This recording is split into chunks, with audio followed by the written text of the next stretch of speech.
It wasn't sick on lead. But that's what they're feeding out there, and folks don't know any different. So, spread the word, please. Thank you, Bill. Thank you, everybody, for what you're doing. Keep us moving in that direction. Fight those knuckleheads down in the Capitol, and keep our heritage alive. Thank you.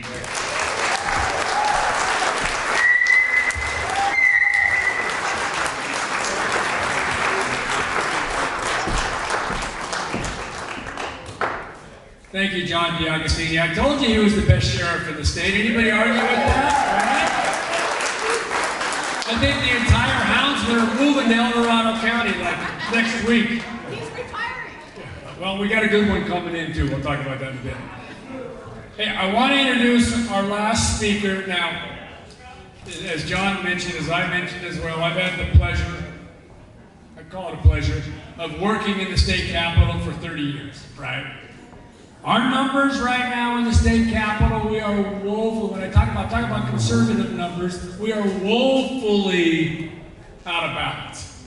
I mean, we just got a handful of representatives for every countless representatives that the urban liberal folks have in our state capitol. But I'll tell you something. I've watched countless senators and assembly members speak over the years. I've worked with them for many, many decades now, as I've mentioned. But I have never been so impressed as I have been with our next speaker, Assembly Member Kevin Kiley.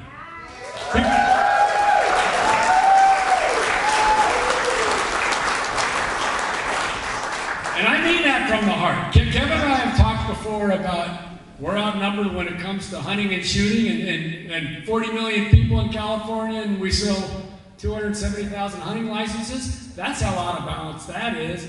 But our state capitol, when it comes to people like Kevin who are representing what we care about, those numbers are every bit as out of balance. But I'll tell you something.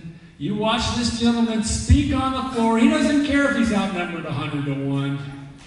This gentleman right here is the best representative, and I've worked with a lot of good ones over the years, that I have ever seen. He's running for Congress.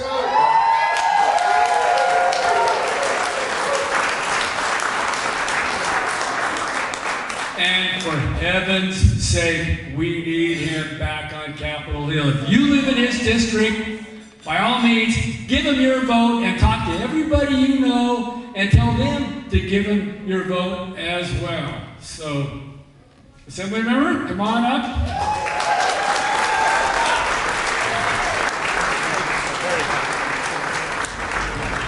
That wasn't a bunch of fluff. I meant everything that I just said from the heart. If I had 120 of these guys down at the state capitol, we wouldn't be here right now because we wouldn't need them to be here right now. But I'll tell you what, we need you back in Washington, D.C. We need to take back over the House and the Senate, and you're the right guy to do that. Assembly Member Kevin Kiley, our next congressman.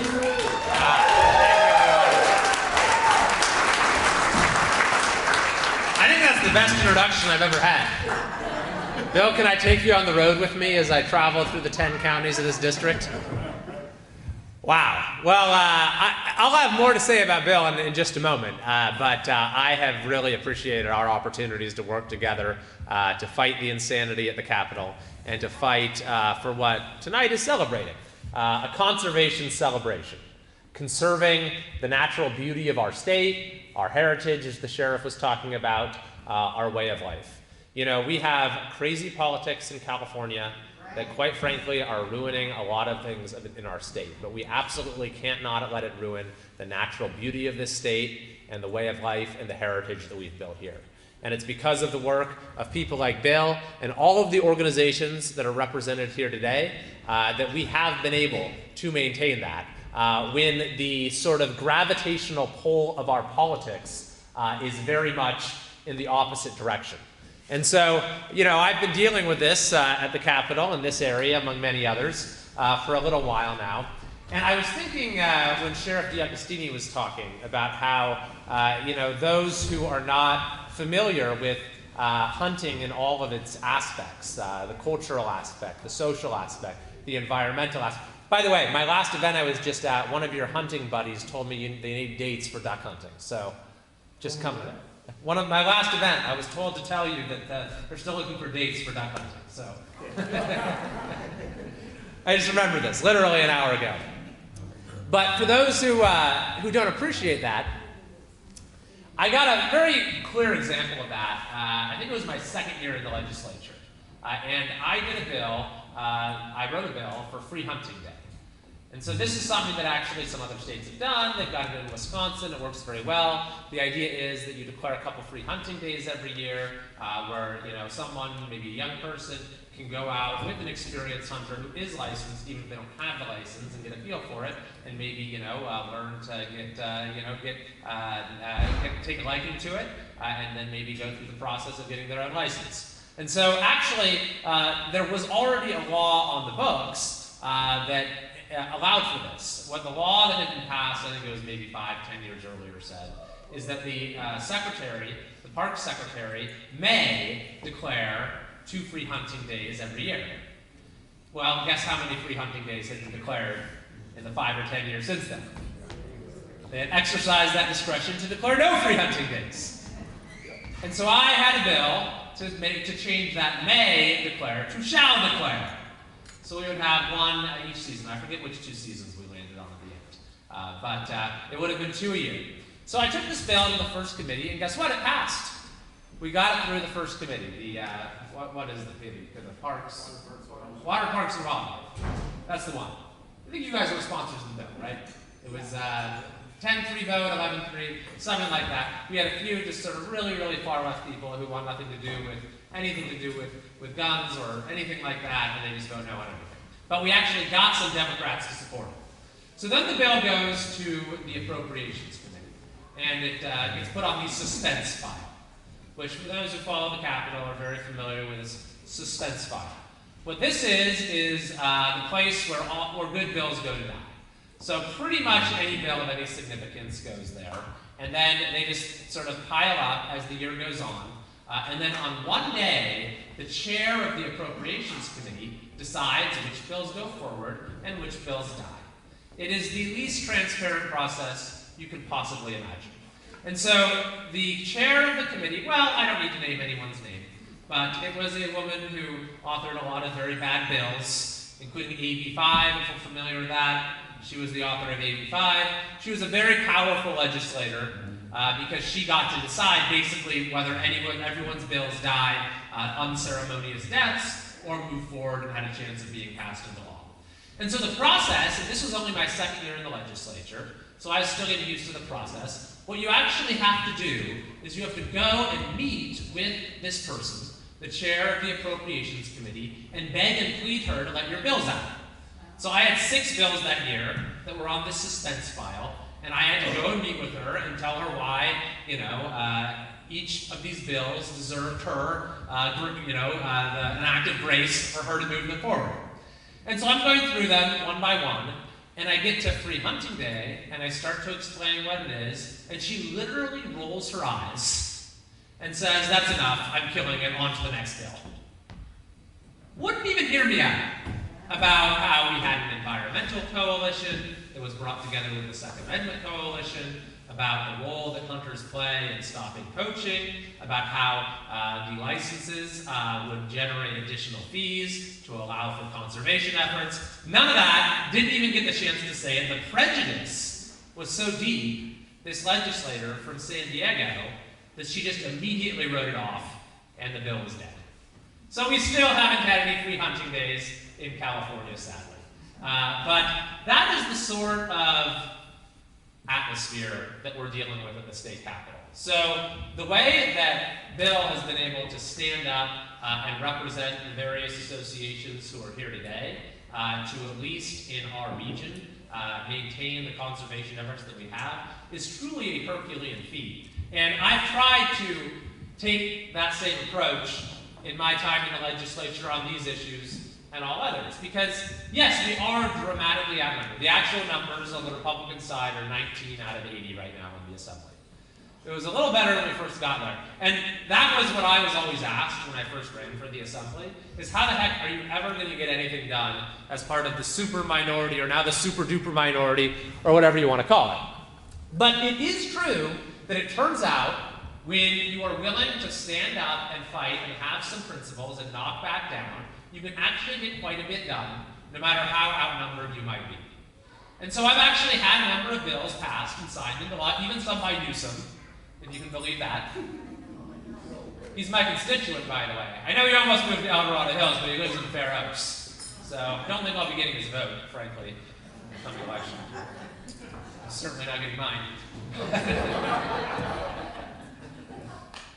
But I have gotten a number of bills passed and signed. And in fact, we have had some decent bills related to conservation efforts that have been signed. So I was a co-author of the bill that said you could get 12 months for your sport fishing license, no matter when in the calendar year. They used to just cut it off after how many months you were from the end of the calendar year. We had a bill that actually increased some penalties for those who do illegal takes or who poach that we got signed into law. So yes, there have been some wins. There have also been some wins in stopping really bad bills, and there are quite a few of those at our state capitol.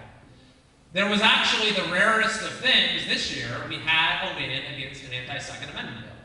Some of you have probably heard of it, the CCW bill, where they wanted to basically, turn the map into a piece of Swiss cheese, where they create the holes where you're not allowed to bring your CCW. So basically, if you want to go outside the house and you want to carry, you have to run through a maze to even go anywhere where it's allowed. And so we managed to actually kill that bill on the floor of the Assembly. I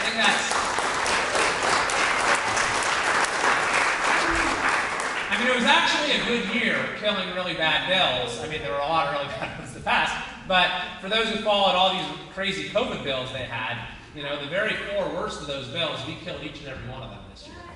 So all these mandates and everything. In fact, not a single new mandate was passed through the legislature this year, which actually vindicated, in a sense, what I and James Gallagher, had been fighting for in our courts for quite a while, was the idea that even during an emergency, which we're still in, the emergency is ending though, did you hear? The governor has declared, he has scheduled the end of the emergency for February 28th, 2023. It's a very interesting emergency that you can put an expiration date on, like a carton of milk. It's just we can schedule it to be over. But this is what James and I were fighting Newsom about. We walked into court in June of 2020, and we sued the governor of California for violating our Constitution, for abusing emergency powers, for turning our state into an autocracy, or a dictatorship in the Roman sense of the word, at least, where he said that as long as we have a state of emergency, I can rule the state by decree and do whatever the heck I want. What he said in our lawsuit was that during a state of emergency, this is an exact quote, it centralizes the state's powers in the hands of the governor. That's what he said. And it reminded me of what James Madison, the father of the Constitution, said. He said that the concentration of all powers, executive, legislative, and judicial, in the same hands is the very definition of tyranny. It was using very similar verbiage, which struck me as interesting. But we sued Newsom in June of 2020. We won a trial against him in October of 2020. We got a restraining order where the judge said that he can't do any more unconstitutional orders. Now, long story short, he then just got a stacked panel of 3 justices to come in and overturn the decision. But there is a little interesting epilogue there. The Chief Justice, who wrote that opinion, giving Newsom back his ability to rule the state by decree, was recently removed from the bench by the Commission on Judicial Performance for inadequate job performance. Pretty good, right? What a win! But I think that maybe what I have learned in my time, especially the last couple years, as we've had threats to our way of life like we never would have imagined, is that a lot of your power as a representative comes from your ability to set an example and work with your community to make sure that you are not having your community's way of life and quality of life threatened by these forces from the outside. And so in El Dorado County, in Placer County, which I also represent, we have done a lot better during all of this insanity of the last couple of years than the rest of the state has. We had our schools open earlier than just about anywhere. We had our businesses open earlier than just about anywhere. We had about half the unemployment rate of the state as a whole. Our kids suffered, we had our masks off in school way earlier than other parts of the state. And our COVID outcomes were actually a lot better than the rest of the state as a whole as well. And so this is something that we have tried to do in this county for a long time, which is to maintain an island of sanity amidst the sea of insanity that surrounds us in California. And that very much is on the piece with the conservation efforts that we've had. Actually, I should give the sheriff a shout out here as well, because one of these bad COVID bills that I was talking about before went after people like him. What this bill did, I mean, it's truly crazy. It's so Sheriff DeAugustini, among some other good sheriffs throughout the state, when they passed out all these mandates, he said, well, you know what? I think I'm going to use my officers to go after criminals, like those who are committing real crimes, committing burglaries, robberies, assaults, those sort of people. I'm not going to go around and have my deputies go and enforce mask mandates and tell people to go home at 8 o'clock at night and to obey a curfew or anything like that. So this bill said they would have tried to take away Sheriff DeAugustini's funding because he refused to enforce the mask mandates. That was one of the bills that we killed. And so it was leadership like his that allowed us in this county to not have to go through what a lot of people went through in San Francisco, in Los Angeles, and other parts of this state. Round of applause for the sheriff.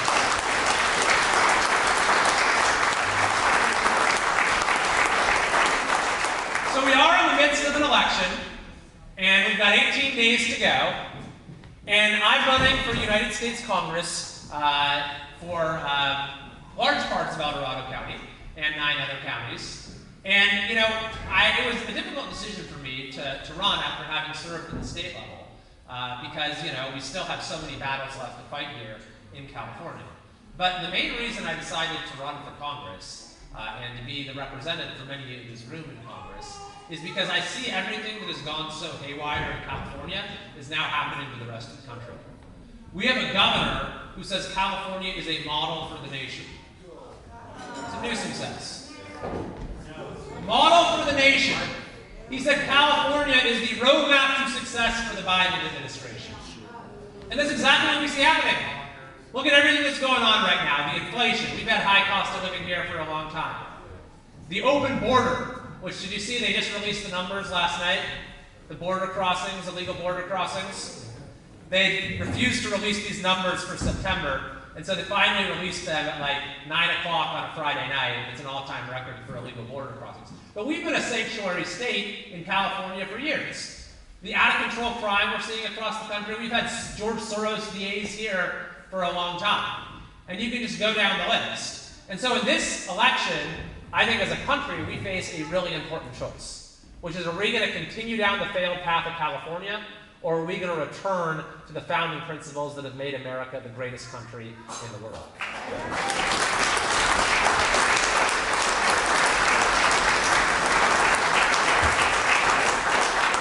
And I think that those of us in this room who know what has happened to California and who have been fighting to protect our community and our way of life from these corrupt and radical political forces, we have a very important role to play in helping the country make that choice. To sound the alarm that California is not a model for the nation, it's a warning to the nation.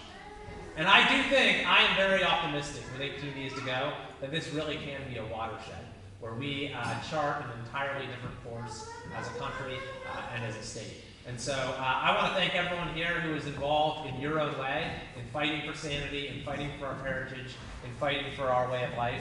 And I'm really looking forward to working with you, hopefully at the federal level, to pursue those goals as well. So thank you very much. Thank you. Very nice. Thank you. We got your wine here, Mike. All right. Very good. Headway, come on.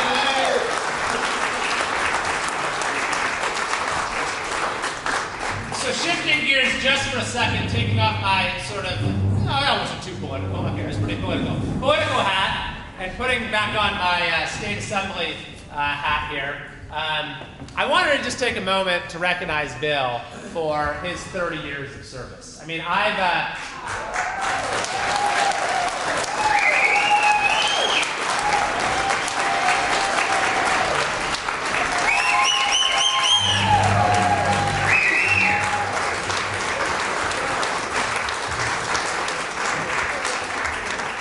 dealt with a lot of folks in the Capitol, and it can be a pretty, maddening place. But this guy is second to none in advocating for your associations, in advocating for our community, in advocating for our way of life here. And he has, he said, I went against all odds. This guy's gone against greater odds and prevailed time after time after time. And so I just wanted to, as a small token of recognition, to present you with this certificate in honor of your over 30 years of dedication to wildlife conservation and outdoor recreation. The 6th District of the California State Assembly commends you for your commitment to protecting our state's wildlife resources and promoting opportunities for exceptional outdoor activities. Congratulations and thank you, John.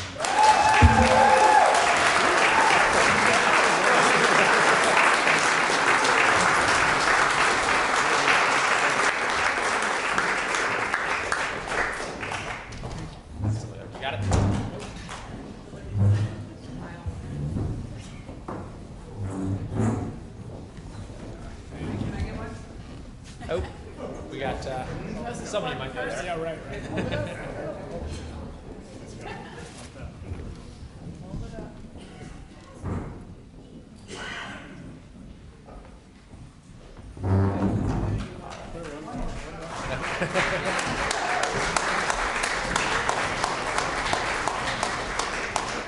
All right, there we go. Thank you very much. Assembly member Kevin Kiley.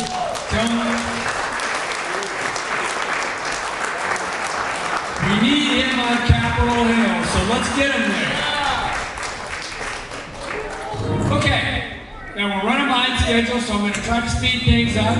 We've got a door prize tonight, believe it or not. Hopefully everybody, when you came in, put a ticket in their little bucket. Not sure where that bucket is, but I need somebody to bring it up to me. We're going to pull that door prize. It's for a $50 gift certificate to the Palladio Mall, which is down in Folsom.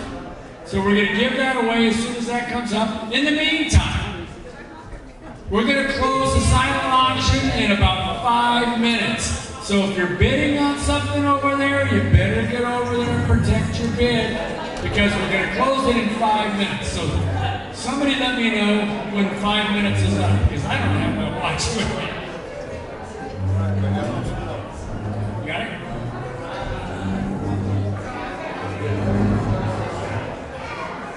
Okay, we're going to close the silent auction at 5 minutes to 8. At 7:55, the silent auction is closed. So get over there and start bidding.